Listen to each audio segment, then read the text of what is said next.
I was going to say, can you hear me now? You remember those ads?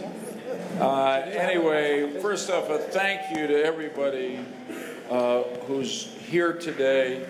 A lot of you longtime supporters of No Labels and a family of, I would say, companies, of organizations that we have spawned. I thought this afternoon was really stimulating and excited me with a confidence that that America needs a new center.org.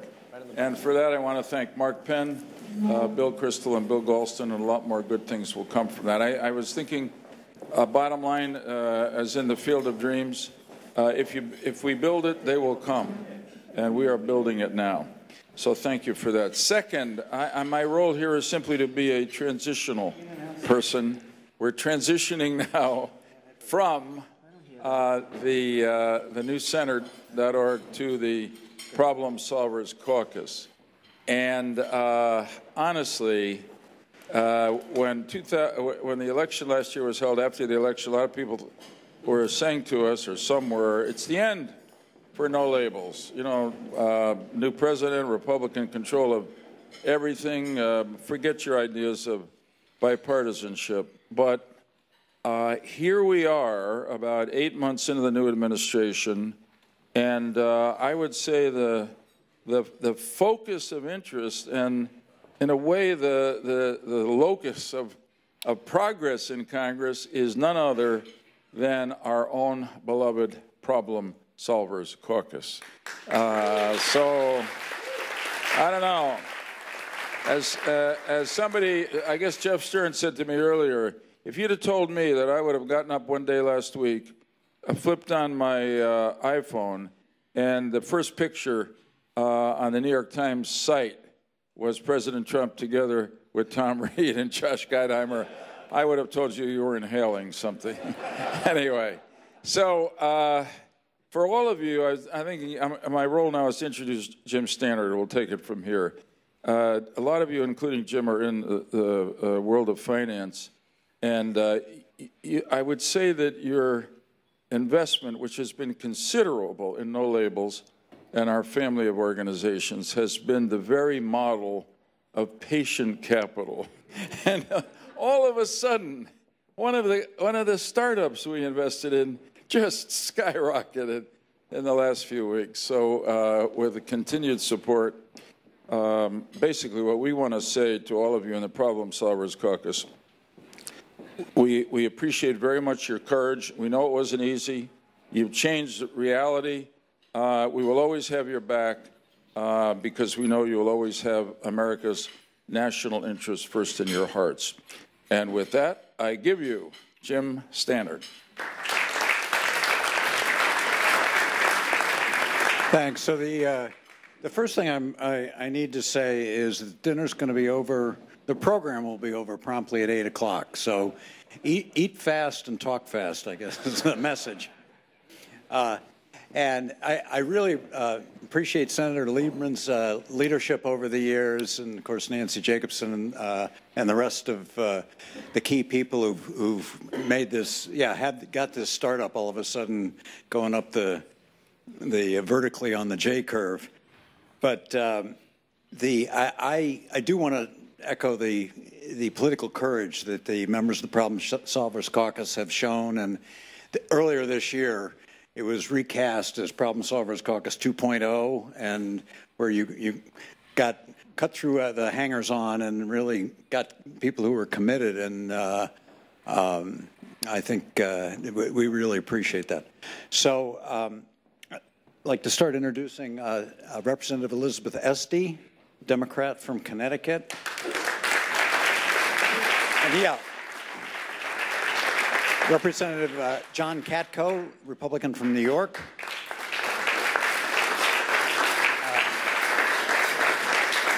Representative Tom Reed, Republican, New York, and the co-chair of the Problem Solvers Caucus. And Representative Tom Suozzi, Democrat from New York. And the moderator is Stephanie Ruhle from MSNBC. High five down the line.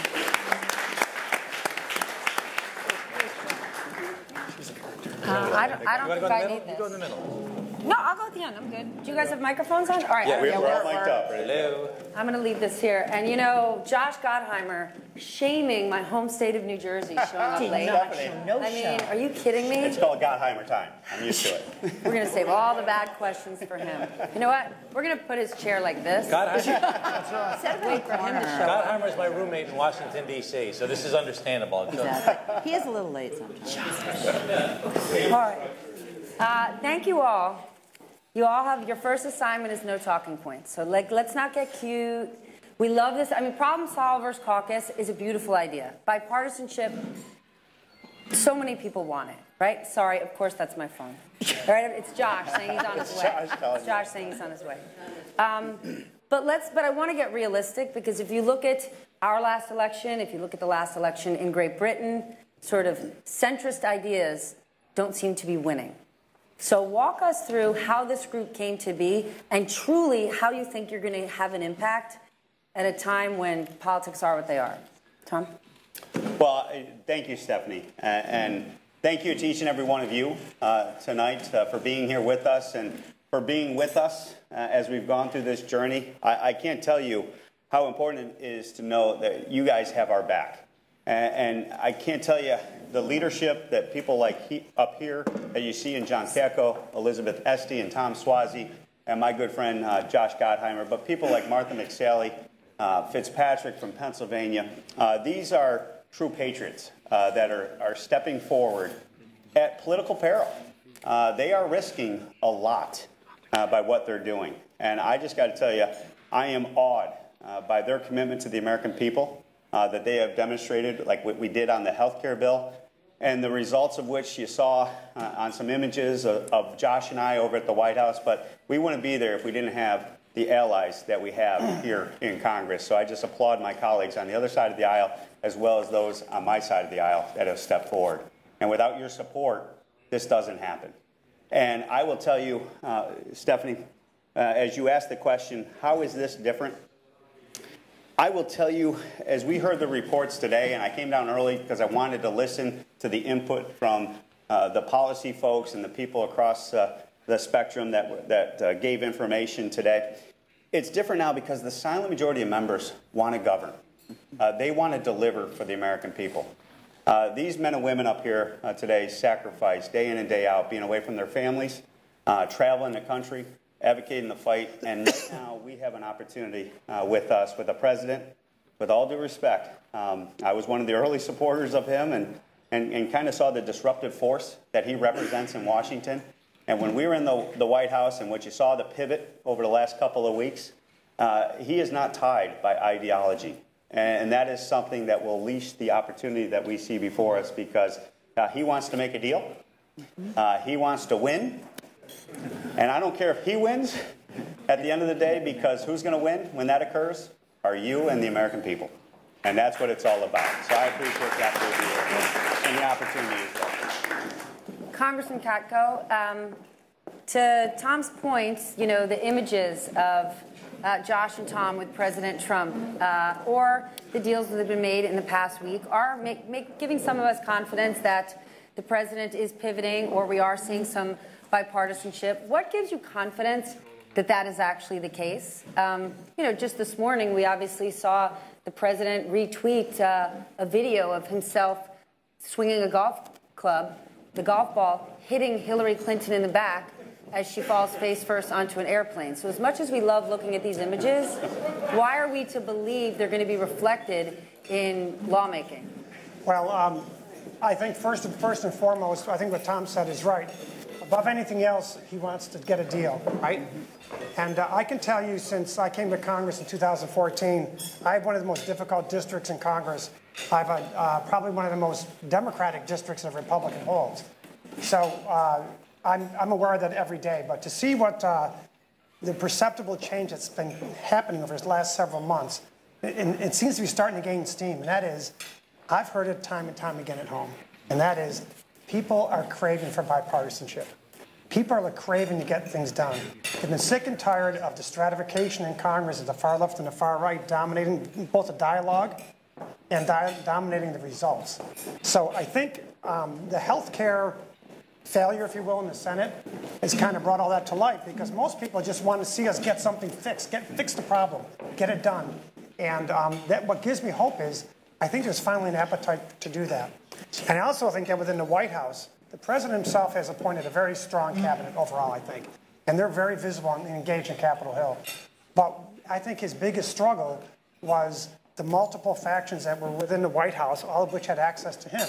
And for a guy who wants to get things done, and somebody comes with an idea, he says yes. The next person says yes. And that, all of a sudden, they're at each other, and then that's where the leaks are coming, that's where the problems are coming. Now that General Kelly's in there, and I've dealt with General Kelly on Homeland Security, my committee for a while, he's a very, very sharp, reasonable, decent, honorable man. And he's bringing some order to the White House, and I think you're starting to see that in what's happening going forward. So I am very optimistic that this president will basically say, okay, if you don't want to do it with us, Republicans, fine, I'll go do it with the Democrats. Yeah. And if Democrats don't want to do it, I'll work with both sides. And I can tell you, what I'm seeing within the Problem Solvers Caucus is the seeds that are growing. They're germinating, they're growing. And Elizabeth and I didn't know each other before this term, I don't think, or maybe not really. A little bit. But all of a sudden, we're like supporting each other's bills all the time. And so you have the macro of the big healthcare stuff, but by getting people sitting down who have the guts to stand up to their leader on the Democratic side. I was at that meeting, the first meeting, when we walked in and had our first meeting with Pelosi. I don't think she was too thrilled about the idea. And I can tell you that on our side, they were kind of looking at us like, who are you guys? But now they're taking us serious. Now we have a seat at the table. And eventually gets it going forward. What gives me hope is that we have a voice. And we're starting to take down votes that the Freedom Caucus really wanted. And they're starting to see that we are a real force. And so I have great hope that going forward, that as all of us continue to meet together and work together, sometimes the meetings are at 10 o'clock, Tom, at night. That's ridiculous. Come on, man. But, you know. We'll work through the night. Yeah, but the bottom line is I see a perceptible change in the desire of people on both sides of the aisle to have the guts to stand up to the party. And when you have that starting, I think you have the chance for something really good happening. So I'm excited about that. I really am. You know, you mentioned Nancy Pelosi might not have been so excited that first meeting. In all honesty, what do the leaders of your respective parties think of the Problem Solvers Caucus? Congresswoman? Well, like Tom, I was elected in 2012, and I had looked a little bit at No Labels. I've known Nancy for a long time. But I have a tough swing seat. No Democrats held it more than 3 terms. Nancy Johnson, moderate Republican woman, held it for 24 years. And I went to some initial meetings in 2013, and I thought, I don't have time for this because they're not getting things done. And I think what unites us in our caucus now, in the Problem Solvers, is not a D after our name or an R, but it's an A for American and an E for effective. We want to get stuff done. Last election was a primal scream for get stuff done. And my district is 43% neither of your party's party. Think about that. 43% in Connecticut not registered in either party, and we have closed primaries. These people are giving up their right to even choose the candidates. And that is an incredibly damning commentary on where people feel the parties have gotten to be. So party leadership is not thrilled about this, but I will tell you this. I mean, some of us work out with Paul Ryan early in the morning. I've gotten to know Nancy Pelosi. The people we serve with are patriots, are people who are deeply concerned about the country. They're deeply concerned about democracy, and that includes our party leadership. And they actually want governance. And I think both, you know, Leader Pelosi and Paul Ryan, Speaker Ryan, want governance and are really concerned that extremes in both parties and dysfunction and disequilibrium in the White House could risk that. So that's creating a climate for us actually to get things done. So I am more encouraged. That's why I got involved this go around in a way that I decided it was not worth my time, you know, 4 years ago. So I don't think the challenge for us is really the leadership of our parties. The challenge has to do with the public and not the general public. The general public is what everybody said up here is they want us to get things done. My campaign theme was Swazi gets it done. So, I mean, I'm all on board with this idea. But most seats in the United States Congress are guaranteed Democratic or Republican. Over 400 seats of the 435 seats are going to be definitely Democratic or definitely Republican. So you can't lose your race in the general election. The only way you can really lose is if you lose the primary. And nobody votes in the primary except for people that are very extreme. On the Democratic side, they're radical left. On the Republican side, they're radical right. Less than 10% of the people, maybe 12% if you're lucky, will vote in a primary. So what happens when you're in a safe seat is you're constantly trying to make sure you're safe with those people at the extremes of your party. So my challenge as a person in a 50-50 seat is not with Nancy Pelosi or with my colleagues on the Democratic side or with Paul Ryan or my colleagues on the Republican side. My challenge is I have progressives that are mad at hell at me for meeting with President Trump, for talking about bipartisanship and collaborating with each other, and are threatening a primary against me, while at the same time on the right I've got to worry about the National Republican Committee threatening me with a general election campaign. And this is what everybody faces. They've got to worry about the extremes in their own party threatening them, and about also at the same time straddling that while trying to deal with the general election as well. So that's the reality of why people face. But most people, one thing, I'm a freshman, I'm brand new to the Congress. I was a mayor and a county executive, a CPA and a lawyer. But the most thing I'm impressed by in Congress is the talent of the people that are there. There is a lot more talent than I expected to find. These certainly my colleagues up here. But there's so much talent in Congress. And it's not that people are wimps, so they're no good. There's a systemic problem in our country where people are pandering to these extremes just to protect themselves from a primary.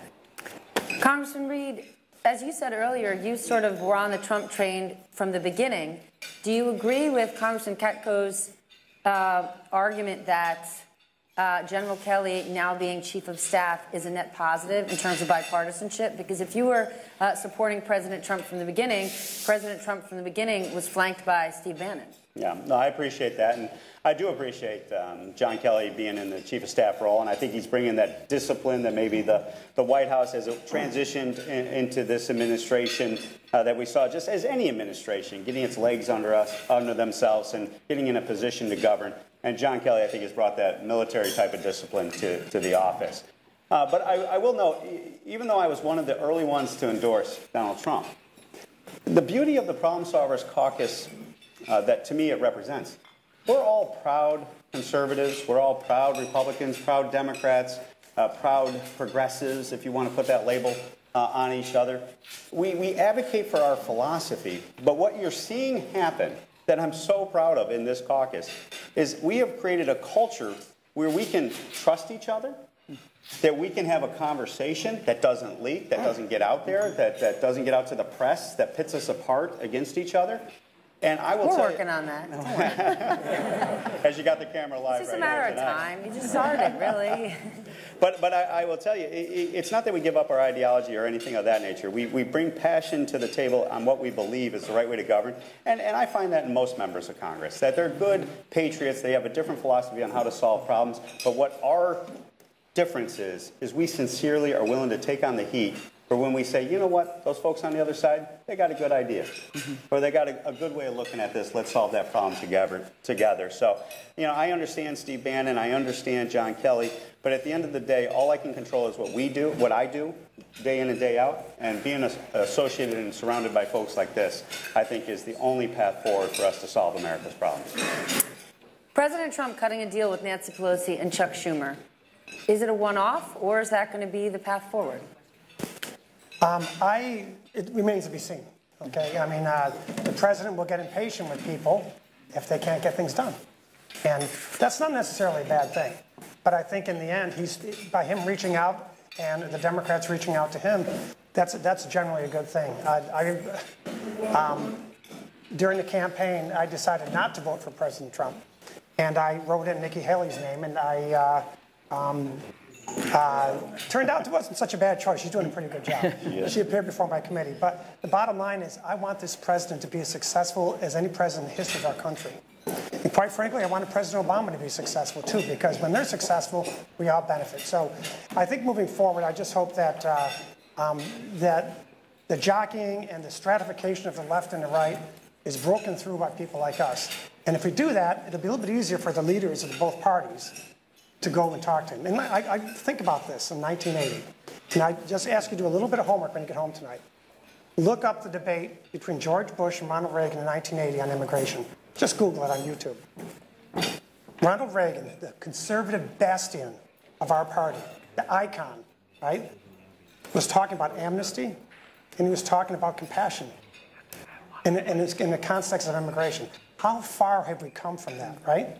And Ronald Reagan struck deals with one of the most liberal leaders of the House in our modern times, in Tip O'Neill, with a democratically controlled House. What did they accomplish together? Think about that. Immigration reform. Tax reform. Social Security reform. Tax cuts and then tax reform. And Ronald Reagan's mantra was, I'll take what I can get now, I'll take 60% now, and I'll keep working on the rest. That concept is gone with the scorched earth, winner take all, you got to have everything mentality. And the only way we're going to break through it is give our party leaders some cover by having people with the guts like we have in this caucus to vote outside your party's comfort zone sometimes. And if you do that, I think you'll see more of the parties starting to inch towards the middle and maybe perhaps neutralize the other side, that side. Then what's your game plan to make these plans that you have to push them to become laws? Congresswoman, if you think about what you've already done this summer, you put forward a plan to stabilize the insurance markets, around small business tax reform, around regulatory relief from state to state. These are great ideas. How do you get to the next step? Well, we're already getting to the next step. We met about 2 weeks ago, 10 days ago, with 10 of the senators. There were about 20 House members, 10 senators. Some people in this room were part of that meeting. And I will tell you, as House members, we never meet with the senators. You know, they are way too august for us. Senator Lieberman's here. Be careful. No, but he's former senators willing to meet with us. So in the Kennedy caucus room, and we had a great conversation. And indeed, you know, Senator Lamar Alexander and Senator Patty Murray, in fact, this past week, did have hearings in what's called regular order, which is Washington speak for like actually use the committee process. So they brought people before the committee, they had hearings, and we actually met with and did some work with Senator Governor Hickenlooper from Colorado, and Governor Kasich from Ohio. So we're working with the senators, we're working with the governors. Governors have to get stuff done. A lot of us have served in local office, we're mayors or first selectmen or councils, where you really just have to get the job done. And I think there is a growing pressure and desire to govern. And that creates this opportunity. Frankly, the uncertainty opens that door. We're working on DACA right now. We've got a DREAMer task force. John and I are going to be working on infrastructure. We serve on the infrastructure committee. We've met with Secretary Mnuchin, and he says, no, keep tax reform and infrastructure separate. And we say, no, put them together. We've had this conversation several times, and with Kevin Brady. I think there are openings. And frankly, when you overturn the fruit bowl, there are some possibilities, and that's where we are right now. So that's exciting. It's a little death-defying, a little scary, but it is possible for us to get some things done. So we're excited about that. So I think it's important to look at some basic things. You know, to change the status quo, you have to accept the fact that some people are benefiting from the status quo. They like things the way they are now. They're benefiting from the status quo. So if you want to try and... The American people aren't. No, they're not. Right. No, there are groups that are benefiting, though. That's what dark money is about. That's what a lot of things that are holding our country back from addressing the same issues. We haven't done tax reform since the 1980s. We've been talking about immigration since the 1980s. We've been talking about climate change since the 1980s. We've been talking about gun violence since the 1980s. Whatever the issue. There are people that benefit from the status quo that want to keep things the way that they are, and they're going to try and protect the status quo. So if you want to change things, you need three elements. First, you need the answer. What do you want to change it to? These are very smart people. We've got smart people in our caucus. No Labels does think tank stuff. There's lots of think tanks in Washington, D.C. There's lots of answers out there as to what you want to change things to. The second thing you need is the guts. You have to be willing to stand up and fight for the change, because there's going to be people that try and squash you like a bug because they like it the way it is now. And if you dare say you want to change it, they're going to work against you to stop you from trying to change it. But the third thing you need that's most important is the ability to actually win the fight. You have to be able to win the battle, to actually use the ideas, use your guts, and actually succeed in getting it done. That's why this team that we have between the Problem Solvers Caucus and No Labels is so important, because we're a team. My concern is with the president, quite frankly. The president wants to get things done, I believe. He wants to be disruptive. He wants to change things. He wants wins, as my colleagues have said. A lot of his people he have on his team are very talented, smart people. Gary Cohn was in our meeting the other day. General Kelly, we've spoken about already. So many smart people. But the political talent that they have in their team is really more extreme to one side of the philosophy. And I'm concerned sometimes that they're not going to work to try and bring us together. So getting it done over the finish line, winning the battle, requires this partnership amongst ourselves, but it's also going to require a partnership with the White House. I want to stay on that. So, Tom, when you think about what you guys are trying to do, and I don't want to be cynical, but is there a risk that this optimism and exuberance is naive? Because when you think about the power of, let's say, the Freedom Caucus has huge influence on the Hill. And I cannot imagine they like this powwow. Wait. There he is. No, you know what? I'm leaving it this way. The late Josh Gottheimer. Late Josh Gottheimer. Sorry. Jersey traffic, infrastructure. Infrastructure. That's 10 push-ups, buddy. That's 10 push-ups down there. If you do them with me, I'll do them. I already did my 10, but I was on time, so I don't have to. There you go. That's why I love that guy. So is this naive is the question. Welcome, Josh. I will tell you, when I first got involved in this, and then also we went to Problem Solvers Caucus 2.0, as Jim pointed out, I got point blank told by many in leadership. What were their names? Tell us. We're not going to do that, Stephanie. And senior members who looked at me and said, "You are chasing windmills. You are naive." And did you say Don Quixote is one of the most celebrated books in history, so he could kick it? I said, you know what? I've been at this place since 2010. I know how it goes, and I know how it ends. And the only people that lose in this are the American people, and we don't get anything done. And that causes a lot of frustration to a lot of us as members that went there and gave up so much to be in those positions to get things done. So as you've seen this develop over time, I am very confident where we have positioned ourselves in the caucus is we are going to be the natural group that the president's going to have to turn to in order to govern. And so I just kind of did some rough calculations in my mind. I did some rough calculations based on the experience that I had. Did some rough calculations on the people that truly were in the Problem Solvers Caucus that I've seen over the years that want to govern, and I knew their backbone was strong, so long as they knew people had so long as they knew that there were people there that had their back. And I said, you know what? I'm going to do whatever I can to try to change this. And now you're seeing the fruits of that. And I will tell you. And I will tell you, being in the White House and being one of the first to endorse Donald Trump, I've traveled with him, I've campaigned with him, and I know Tom and I have talked about the concern about maybe the political advisors and all that thing, but one thing is true about the president, and I've seen it firsthand. He is an individual. That's he for will sure. do. Nobody's going to argue on that one. Yes, amen, Stephanie. He will do what he thinks is best for himself and for how to move the agenda forward. He'll take the advice, but I will tell you, he is somebody I have never, the self-confidence of knowing who he is, and the self-confidence in trusting his instincts, and the self-confidence of saying, you know what, to all you guys, we're going a different way. And if he didn't have that type of instinctual behavior on the political field, he would not be president of the United States, because everybody told him, you could not win, you can't get this done. And so to all the advisors around him, I appreciate that. But at the end of the day, I think at this point in time, with all of his faults, he represents the best opportunity to disrupt Washington, D.C., and that's where us as a group can backfill in there. Because let's be honest, the ideology can go a little this way and that. But at the end of the day, he wants to get results, and that is going to serve us all well for the American people. But Congressman Katko, has the president charged Republicans, or Republicans and Democrats, but really Republicans, with the gargantuan task of having actual solutions? Because the president did have the emotional intelligence to know how to read a room and tell the American people, I'm going to fix it, you know, no more of this, yes, we're going to get this done, no, we're going to end that. But he didn't offer any solutions. And so the amount that you have to deliver is extraordinary. How are you going to get that done? You have to reach across the aisle, period. And quite frankly, we blew it this year with the health care bill. But with regard to health care, what President Trump offered on the campaign trail has nothing to do with Republican ideals. That's exactly right. Well, here's my point is this. We made no effort to engage the other side, no real effort to engage the Democrats. In 2008, the Democrats made no real effort to engage the Republicans. And in the end, they both the product that came out in 2009, the health care bill, was highly flawed and has created the problems we have today. And by us trying to ram through on legislative gimmickry, a change in 20% of the economy without engaging the other side is, to me, political suicide.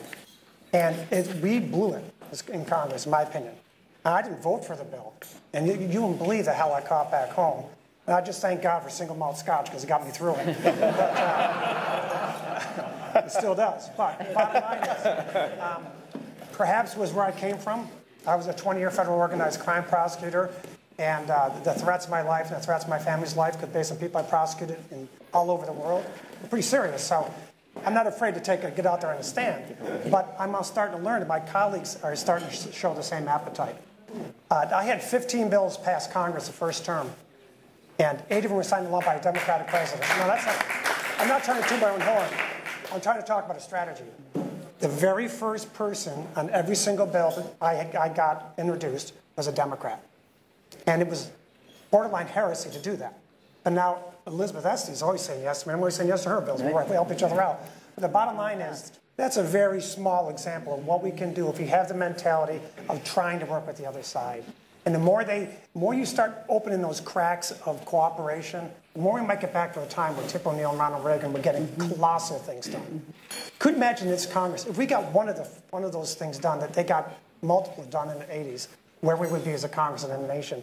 People are dying for that, right? So yeah, I firmly believe we can do that. I firmly believe that we can get it done. I firmly believe that it's incumbent upon us in Congress to stop trying to use our party and that's it mentality.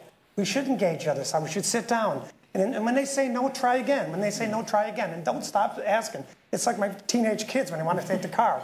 No, no, no. Christ, okay, yes. It works. It works for them. It should work for us as a country. So I think we cannot give up. Okay, we cannot give up. We should dispense with using reconciliation to ram things through. We should force the other side to come to the table, and God help us. Maybe bend a little bit.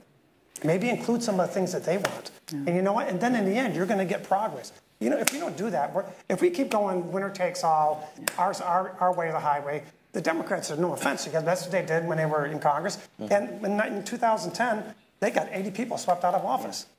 Right? In 2010, they came in. I think a lot of people mistook the mandate from 2010 as a sea change in political philosophy. It was not. It was a rebuke to people not working with the other side. And we've been that way ever since. And this group, in my mind, serves the best possibility to do that. So on the big things, yeah, we got work to do. But you know what? The little things we do in each day, helping each other out on bills, getting base hits, getting singles, getting doubles, getting triples. That's what's going to start letting these seeds grow. And I firmly believe that we can get it done. There's no doubt in my mind we can. But Josh, if extreme ideas are what helped President Trump get elected, why is it that the solution in governing will be centrist principles? Well, I think more than anything, and I think, Tom, you were saying this, is he wants to win, right? He wants to actually move the ball. At least I get the sense that he actually wants to move the ball forward, and he'll go any which way to find it. And this first months, he has gone one strategy, he's hit the wall. It's hard, by the way, it's hard to control everything. Right? I think, those of us who worked for President Clinton in that world, when we controlled everything, it's tough. When it's divided government, it's a little easier because you can find a way through it. And I think he's realizing that he just keeps hitting the wall. And you probably covered this before I got here, but the Freedom Caucus in that world right now is controlling the Republican agenda. You've got 30 people that are pushing him further and further to one side, and you lose people in the process. Obviously, you're not getting any Democrats, and there's no attempt to, as Katko said. So that's a problem. I believe and we'll see how long this lasts. We'll see if a week from today, if this new era of bipartisanship is still a new era. But I'm actually confident that if we can help show some wins, if we can find that middle ground for him, but like DACA is a great example, right? There's a chance. Now, healthcare is another one where we think we worked on a bipartisan plan. Now, of course, you're learning that the Senate seems to be, with Cassidy, trying to jam through another repeal bill, which obviously would I believe, really set us back. But I'm hoping with DACA and other and tax reform and infrastructure, we can find some middle ground wins. And it'll be good for him, right? I think it's good for the country. So, I had a town hall this morning, and somebody was, someone from the far left was screaming at me that I went to the White House this week. And I said, no, that was Tom Reed. That wasn't me. Look how long, by the way, Tom, your tie is very long. I know. Is that a Trump thing? Is it taped in the back? Yes, it is. That's a Trump thing. And the other day I said, but shouldn't we try to find areas where we can make progress? And that person said to me, but you'll let him win. And that's, you can't give him a win. And I'm sure Elizabeth, you hear this too, and Tom too, right here at the time. How could you give him a win? And I say, whoa. Isn't it? I don't know. Forgive me, but don't we work for the country here? Right? I mean, I know this called me crazy, but isn't that what we're supposed to be doing? Stuff that actually helps the country. That's a win. And by the way, we'll all get credit. Everybody will look good. And I think you really need to adopt that approach. That's obviously what our caucus is about. But not a lot of friends sometimes on the extremes. Are we going to see your plan, Congresswoman? You had mentioned it before. Steve Mnuchin wants to keep infrastructure and tax reform separate, and you're saying, no, how about let's see it together? Are we going to see that tax reform plan? Because for us, we've heard so much about tax reform from the White House, and the only plan we've seen is sort of a one-pager with about 150 words on it, which, yes, those outline bullet points from a bipartisan perspective. People are like, great, right on. But we don't know what's in there. Your plan, are we going to be able to see it? Well, we're putting together a task force. I'm working on infrastructure. Some other folks are working on tax reform. And I can tell you there is enormous support in the country on simplifying, on lowering rates so that, particularly on the corporate side, they're competitive. We have an ridiculously complicated tax code. Small business hates it. Big business, unless they figured out how to work it, they hate it. We know it's a competitive disadvantage. We have huge opportunities there. But it's tough to get through because what do you do with the money at the end of the day? We've got a lot of money parked offshore. We have big infrastructure needs. A lot of people would like, I think all of us up here and pretty much all the problem solvers would like to see some of that repatriated money come back and be put straight into infrastructure. We believe in the committee process. We're going to let the committees of jurisdiction decide on tax reform. But we're putting ideas out there. We're going to have to put ideas out there and say, listen, we can deliver some votes for something that's linked. And at the end of the day, and Leader Pelosi told this story over the last couple of days, the coin of the realm is votes. At the end of the day, you need votes. And the Freedom Caucus has so disabled the House from anything that can pass the Senate. You kind of had a null set. You have a Venn diagram that doesn't intersect. Whatever passes the House can't pass the Senate. Whatever passes the Senate can't pass the House. Well, guess what? In the Senate, you have to go to Democrats. If you're going to Democrats in the Senate, why would you not? We've made this case to the Speaker. Then come to Democrats in the House, too, and cut the Freedom Caucus off. They do not want governance. They want anarchy. They want to blow it up. And you know what? This president won by kind of blowing things up, but now he wants to get stuff done. He doesn't want to keep blowing things up. So I think there's a real opening there to get the big deal done. That appeals to him. We know it does. I certainly know it appeals to the American people. And if you can't imagine it, it won't happen. We have to imagine it's possible or it won't happen. And we're getting that done. We're establishing credibility and establishing trust, because at the end of the day, and he knows this, you don't do deals with people you don't trust, and you don't trust people you don't know. Yep. And with your help, we're getting to know each other, trusting each other, working on deals, and that is what Joe did. That's how he made himself a great senator, by getting deals done with people he trusted and knew. And the entire system doesn't allow us to do that now. Do you agree? I just, people are just so sick of politics and politicians, and they're so sick of the blame game. They're so down on all of this stuff. And it's really important for us to try and lift up the conversation. Everybody in this room, as well as the people up here on the speaking. I'm on the Armed Services Committee, and I'm on the Foreign Affairs Committee. And so I traveled to Afghanistan. And I met with the generals and the soldiers, and with the Kuwait and Jordan and the UAE. And I questioned General Mattis. General Mattis, just so everybody should feel very confident, is a great American, and we're very fortunate that this man is serving as the Secretary of Defense. But But these are life and death issues we talk about in Washington, D.C. Healthcare is a life and death issue. Terrorism, the war on terror, North Korea, these are life and death issues. And we've sent people off to die because of what we believe in this country. And politics has gotten so small and so petty and so cynical.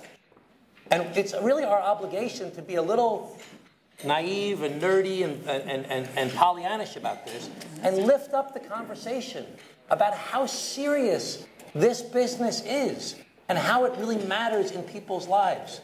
And we have to be willing to have people tell us, oh, you're being naive for being so optimistic. And you have to do the same thing in the conversations with people that you talk to. We all need to lift up the conversation of politics in this country and hold it in the esteem that it should really be, because it's so important to people's lives. That's very hard to do when the president sends out a tweet and it throws us off the game a little bit.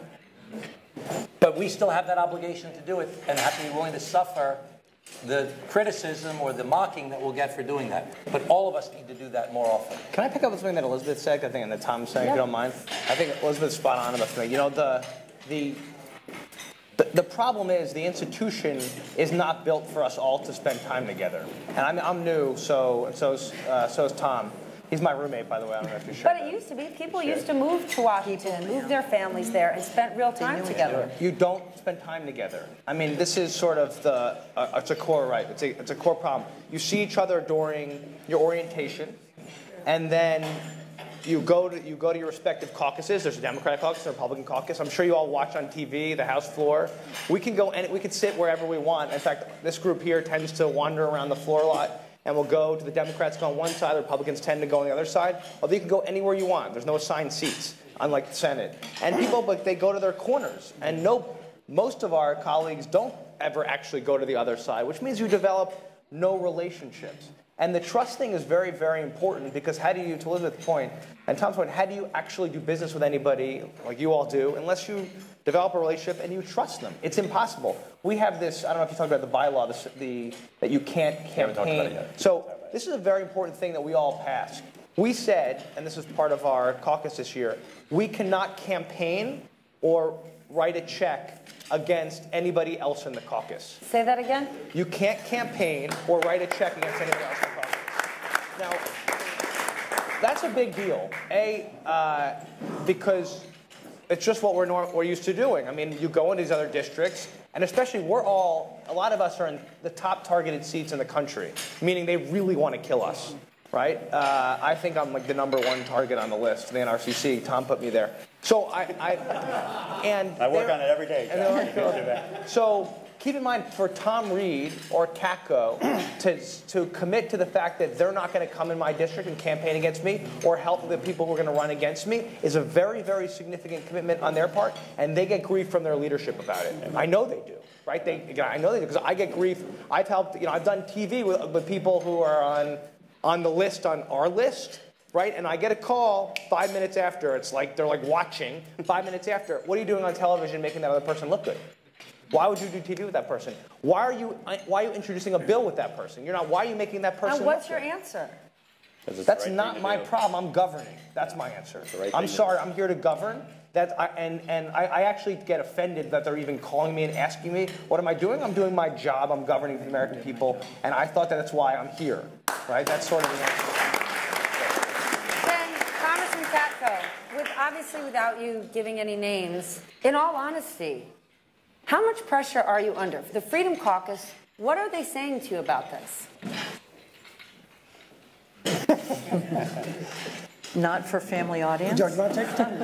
I got a question for me. I'm sorry. I thought you asked Tom. From the beginning, they understood. Listen, I'm a big boy, and I can take the heat, and I just tell them how I feel. I say, look, I have a different political philosophy than you. My district's different. I have a very diverse district, and I firmly believe that in order to govern, you have to work with the other side. Time and again, you've shown since 2008, governing in a unilateral fashion doesn't work. And it's not just a Freedom Caucus. I mean, both sides have these hardcore, obstreperous people. They have different districts. Somebody talked about it earlier that are R36s or D36s, and their biggest concern is a primary. So they go farther out on the political spectrum to ward off challenges because a general election doesn't mean anything. So I understand that. If I just tell them where I can, I do it, whatever I'm coming from in a respectful manner. They may or may not like it, but let's face it. There's a lot of things that are bipartisan principles. Who here thinks that it's a bad thing to lower taxes, right? We could get that done, and everyone agrees we need to fix health care. The devil's in the details. But let's start by saying where we have common ground instead of finding out where we don't. Now, some people make money and they raise money off of being very conservative, very liberal, and they make money off of capitalizing for anything that may even be seen as a moderate or centrist idea. And believe me, I get targeted a lot in my district for crossing the aisle. But you know what? There's no doubt in my mind that's the right thing to do, and you have to do it. And if you don't, then I think our country is doomed to the ineptitude we've had in the last 8 or 10 years legislatively. But can centrist views or centrist governing win elections? When you talk about how people win, one of the ways people win is by raising a ton of money. And those who give tons of money often don't have solution-based agendas. They have extreme agendas. They have dark agendas. They want to preserve the status quo. Well, let's take a look at President Clinton back in the day, right? He ran a pretty fairly liberal campaign. And after he's elected, he veered very much towards the middle, right? And he ended up getting a lot of things done too, right? So it can be done. Yes, there's a problem with that. But in the end, when you see a president being successful for the country, if the economy starts doing better, a lot of ills are forgiven, I believe. And if we can get the economy going, they're going to forget about some of the things he promised they didn't deliver on. And he sits there and says, like President Reagan said, it's morning in America again because the economy is starting to go.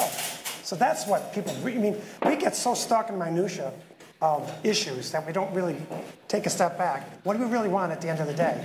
We want peace, we want prosperity, and we want to have the perception that government is working. I just want to go back to what you just said, is the people that are involved often, or as I said earlier, are the extremes that vote in the primary, and the people that give money often have an agenda that they want to get something done particularly. Those are the people that are most engaged. That's why you shouldn't underestimate how important you are and other groups like you are, because you don't have an agenda other than you want people to get things done to make the country better. We need more people in this country holding up this process and trying to support people who just want to get things done, not specifically for a particular one-off issue, but because you want to support good people who want to get things done. So we need more. The great news is I've been involved in politics off and on for 25 years from when I was first mayor of my hometown when I was 31 years old. And I have never seen people as engaged as they are right now. Some people because they love the president, some people because they're terrified of the president. But people are paying attention right now like never before. I believe that's a great opportunity for us to get people involved and engaged in the political process. Congressman Reed, give us some confidence here, because when Congressman Suozzi said just a minute ago, when he used terms like small and petty, I would use those words if I described President Trump. I would. And President Trump did run on extreme ideas. And what I don't want to happen is these last 2 weeks, this deal-making, it feels romantic, and we're all excited about it. Give us confidence that this isn't just a September romance. Well, I appreciate that, Stephanie. And maybe what I could answer that question with is that knowing the president, being with the president, watching, observing, and listening to the president one-on-one across the country in different rooms. Yes, he ran an unconventional campaign. He ran on some ideas that many of us would say, boy, that's a little too far than what we feel comfortable on. But at the end of the day, I can tell you, he is willing. He's a deal guy. He's a New Yorker. But he might call you a sick loser on Twitter right now. And, you know, to me, being a New Yorker, I mean, I'm kind of used to language like that. So I'm a little, you know, and also with 11 older brothers and sisters, I'm used to being called all those names. So I set that all aside, and I take the rhetoric. I look at the actions of our president. They don't match the rhetoric, which is good. That would be a major red flag to me. Wait, what doesn't match? The actual actions to the extreme rhetoric that is being put out there. I mean, so both sides. That wasn't the president who said it over and over? No. Both sides regarding Charlottesville. I'm pretty sure it was the president. That is rhetoric that is terrible and is obviously something that's appalling and called out and should be called out. And how he talked about that was an action. That was rhetoric. But the action on DACA, He had the pen in his hand. What did he do? He gave us the deadline on Congress, where the responsibility initially was there when Obama issued the executive order, and now the president has put it where it rightfully does belong, a legislative fix on the back of Congress with a deadline. That action doesn't match the rhetoric. But so my point is this, that he represents an opportunity to disrupt Washington like nobody else. I will tell you that, and I was with Jeb Bush originally, and when I watched Hillary Clinton, the status quo was alive and well in those candidacies. And what has happened now is there is a disruptive force that's coming across Washington. I can tell you the fear that I've seen, maybe I'm the old guy up here and have seen these guys over the years. They don't know what's coming next. And that's good in Washington. Because Washington is always banking on, I know exactly what's going to happen, because I'll write a check, or I'll put up a candidate, or I'll run an ad against you, and I will put you back in your box. So you don't think Mitch McConnell is the most powerful guy in Washington? What's that? So you don't think Mitch McConnell is the most powerful guy in Washington? I think the most powerful thing in Washington right now is an administration that is turning it upside down. And I think that Mitch McConnell and Paul Ryan carry a lot of power, but at the end of the day, they can't get things done because we have been beholden to our extremes on the hard right, and I've been there since 2010. I've seen it time and time again. We can't govern. We cannot govern on our side. I'll say it, Stephanie. I'll say it here on the cameras, and that is where we are as a party today. And because we are there, it provides an opportunity, and we have a partner. Listen, I wrote 16 personal letters to President Obama when he was in the administration. I said, I will work with you on any issue that is there. And he's out on the camera saying, I'll work with any member of Congress.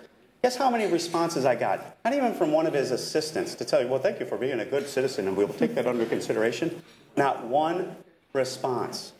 This president has had hundreds of members down to the White House, Democrat and Republicans, developing relationships with. And to me, that provides the foundation, the platform upon which we can seize it as governing members. He is willing to stand up to that hard right, as we saw the last 2 weeks, and will say, you know what, I'll work with the other side. Now, in my humble opinion, I don't believe that a legislative agenda can be accomplished for the American people that are going to be led by folks like the leaders on Chuck Schumer and Nancy Pelosi. I just don't see that happening. I see the natural pivot coming back to guys like this, with the influence of Nancy Pelosi and Chuck Schumer and the others. But at the end of the day, that legislative tally that's going to get to 218 and 60 is going to require this group.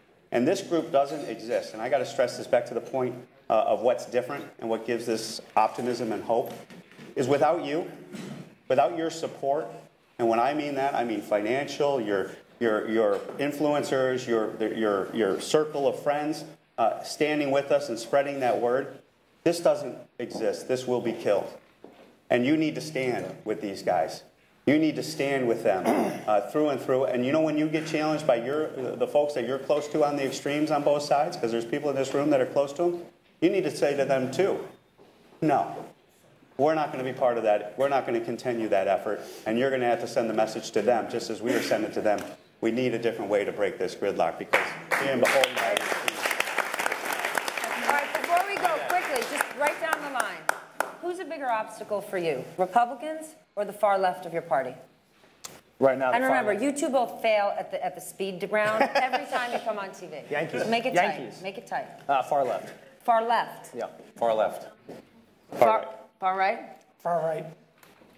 I'm a split district, so I think it's failure to believe it can happen. The public needs to know it can happen. Is that one of the choices? No. I let the woman choose. I'm always going to let the woman You would be killing me if I did that on your show. Guess what? I'm siding with, no matter what she says, I'm going to go with her. I'm speaking up for Article 1. I want to actually follow something that Tom said. There's a unique opportunity to reestablish, to right the disequilibrium in our country. Both sides have complained about an imperial presidency. It's risky. A lot of Republicans didn't like it under Barack Obama, and a lot of people don't like it on both sides of the aisle right now. It is too much concentrated power in one person. Article 1 is the Congress. It's the voice of the people. And this may actually shake things up enough that members of Congress reestablish and say, we need to decide, and we shouldn't be shooting for 50% plus one. We should be shooting for 75% of the members of Congress across this country, which is the ratio we have in our caucus, to come to agreement, Don't just try to drag it over the line and have it undone in the next election. Build consensus. Take the time to find the issues of agreement and build on that. And you've got to break down and you put the next one up and the next one. It's slow, but it is the only way out. And you are helping us make that path forward. All right. That's going to do it for us. Thank you all so much for your time. I appreciate it. Thank you. Thank you. Thank you. Thank you. And thank all of you. Well, great. Well, that was fantastic, and we're not done yet. We're going to turn the cameras off and now open it up. Small successes, other people will want to be part of it. Yeah, I was just going to add to that in terms of the numbers. Yes, there's the 35 to 40 swings, but there's a guy named Jimmy Panetta who's in our caucus. He is from a 70% Democratic district. He's our roommate too. He's our roommate too, but he's 70% district. He's in it because he wants to govern, right? You have a lot of people who I talk to who say, they want to do the right thing. Right, who just want to do the right thing. They want to get something done. They feel like, okay, I'm here. I don't want to just obstruct for the sake of obstructing, which, by the way, our caucus, that was our early marching orders, right? Don't do anything, no wins, no matter what, don't give them a win, right? Because we got to get this, do what McConnell did to us, do it back. And so because of that, you have most people who just say, okay, I'm going to follow, I'm going to get in line. But there are a bunch who say, wait, that's not why I'm here. And so I actually think we're going to bring more, like Tom and I, as co-chairs, are getting calls from more and more members who want in the caucus. And by the way, it's not easy to get in because we have, just in the sense of... The VIP club. The VIP, you couldn't get in, Stephanie. We have a secret handshake and everything. Exactly. It's more we want people who take it seriously. It sounds great to say you're a problem solver, right? It's one of those great things you put on your wall. It's nice. It's a good thing to run on.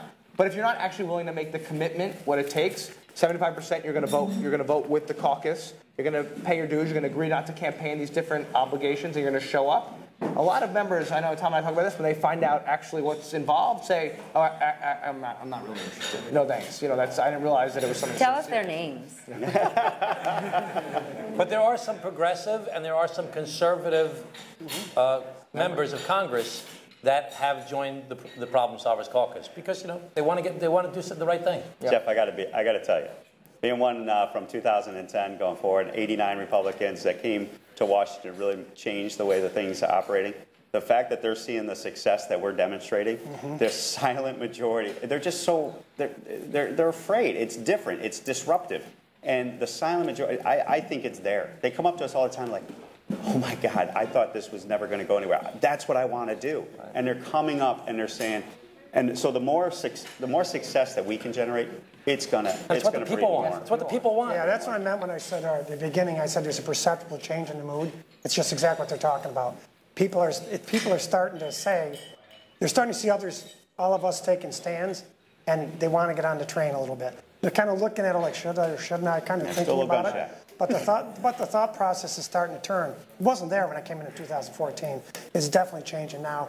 And I think people are finally hearing the word that bipartisanship isn't a dirty word. And it's starting to turn. By no means do I say we're going to turn this around tomorrow. But what we're doing is laying the groundwork for that. And the more we grow, the more we get organized, the more we take positions on bills and get out there and talk about them, and the more we have your support, the better chance we're going to have. Yeah, and the fact you have I'm leaving you all. Thank you for having me. Thank you very much. I got to put my kids to bed. I was going to say, the fact that you have our backs, can I just add to that? I know when we talk about this, the fact that you have our backs is a very, very big deal. It is. Because, and people have read about this, of what you all are doing. Because the threats are, well, no one's going to be there for you. You want to stick your neck out? Okay, you're going to lose union support. You're going to lose X support and Y support. And they tell you this, right? And when you're in a tough race, it's hard to hear that. But they know, but then seeing what you all are doing really helps ease that. And say, don't worry about it. It'll be there for you. Don't worry about that. Worry about governing. Any other questions? That's great. As the group grows, the problem solvers, and the leverage of this group grows, have you ever thought of trying to influence who's the Speaker of the House, actually swaying a Speaker election for maybe a centrist Speaker or even a nonpartisan Speaker? I know that's a pretty big idea, but I'm wondering, have you ever considered using the leverage that you guys have? We're not up to that yet. What's that? We're not up to that yet. Well, I could tell you, if we could ever do that, that'd be a hell of a spot to be in, right?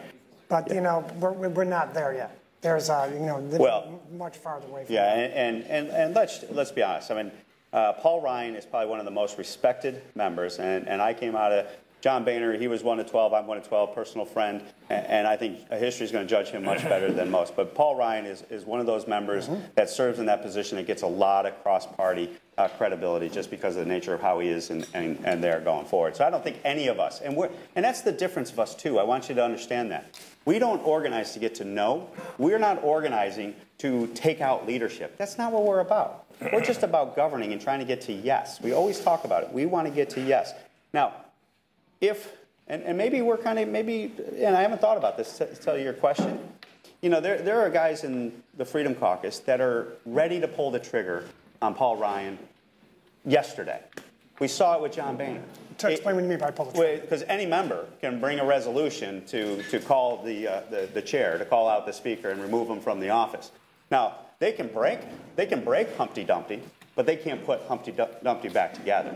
Right. So, I mean, hopefully we just keep them at the bay, so to speak, because if you go down that path, be careful what happens afterwards, because right now you got a speaker who I believe is one of the most intelligent members of the House, who knows these issues inside out, serving on Ways and Means with them, spending time with them since 2010, each and every week.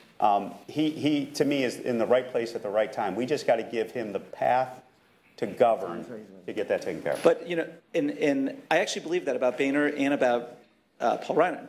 But they'd still depend on this extreme caucus for their power. If they depended on this group for his power, he would be catering to a different audience, of course. Even if it was the same speaker, he would be the speaker with different people behind him. It might influence the way he's behaving, the bills he introduces, that kind of thing. Well, that's the very practical challenge, because think about it. And the votes are there now. Let's say there's a deal on DACA, okay?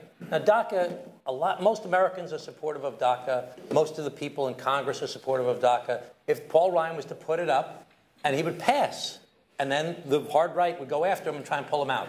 So he's got to make that personal decision as to how he's going to balance that effort. That's the challenge. You guys will vote for Paul Ryan for Speaker? 80. Right. Maybe. But to your point, you're right. The more members, the more influence we have. Yeah, it's math. No doubt about it. It's math. It's So math. until they get like 70 or 80 members, I think that's a fool's errand. Well, if Paul Ryan was beating the speaker because he was getting 50 Democratic votes or something like that to beat the speaker. Well, that's not going to happen. But why not? Because I'm not. Or 20 votes. You've got him yourself. Because of course, I mean, would never survive re-election. Democrats only have to vote for someone who has no chance to be speaker. I'd much rather us be influential and show up to his office right now and say, okay, we've got 26 Democrats. Let's play ball. You've got 30 Freedom Caucus members. You're down 24 to 25 votes every time you go in. Because you're down 5 or 6 votes every time you go in because of the math, right? Because the Freedom Caucus numbers outnumber his advantage in the House, right? That's where we actually show up and can provide the difference in the gap to push him over the line on any vote. That's where we have real influence, right? Because he's down 6 or 7 votes going in every time because of the Freedom Caucus, and we show up as Democrats and say, okay, put us at the table, let's find a moderate position here, and we can give you 6 or 7 votes, at least, if not 20 to 26 votes. And that's when we actually have real influence. And I think I think the Speaker is starting to see us actually have the votes and the influence, and that's when we get power. And we're starting to flex that. I agree with that. I wonder, could we go? Thank you. Could we go back to the DACA question? I think the 4 of you just sat there and said that a vast majority of Americans favor DACA. Yeah. That if Ryan put it up for a vote, it would pass. Would you explain to me why he's not going to do that? The far right, for example. Who cares? Well, I don't. But the bottom line is, it's the whole thing about him wanting. So would it pass or wouldn't it pass? I don't know if it would. And I'll tell you. I am thoroughly convinced it would pass. It would pass. So now, why isn't it going to happen? Because then his leadership will be challenged by the far right of his party. That's exactly right. They'll try and kick him out. Here's what you do instead. Okay? Who cares? Okay. He does. He cares. Okay, so hang on. Well, then he shouldn't. You're right. He's there to serve the people, and he shouldn't care. All right. Hold on, no. Hold on. Hang on. Let me just explain, though, okay? What you're saying is basically 100% or nothing. So why don't you take DACA and marry it with perhaps something that involves border security, which satisfies some people and gives them some cover. That's an 80% issue in America. So let me finish. It's not cover. No, but it's fixing both problems and can broaden the spectrum of people that would be involved and be willing to vote for it. So thinking like that and compromising and trying to get to yes, and understanding the guys in R36 districts or people in D36 districts have profoundly different problems than we do in the more moderate districts. And so doing something to help them with political cover and get to yes, it's not such a bad thing. And also, I would not underestimate, if you did that, how divisive that would be in America, because there are individuals that would be so incensed by just doing that and not taking care of the other issue that they would be willing to say, I want both, and I'd be willing to accept both. And one of the things that I'm always sensitive to is don't play checkers, try to play chess. And the more that you can build that success together, that the American people want a secure border. They want a secure border. They feel threatened by the events that are happening around the world. We saw Tony Blair today. We listened to him speak and the issues that are facing us across the world and the threats to America here. And they want to recognize that that population of children in the DACA population need to be dealt with, and they need to be dealt with in a compassionate way. That would build unity, not divisiveness. And I'm just concerned that the more we perpetuate policies that are going to take one side or the other, that's only going to develop more division, not bring more unity. But we need to unite the country. Well, thank you. I want to thank you for a fantastic panel and for your leadership in this area. And we are ending at 8 o'clock as advertised. Amen. Good job, Jim. Hey, John.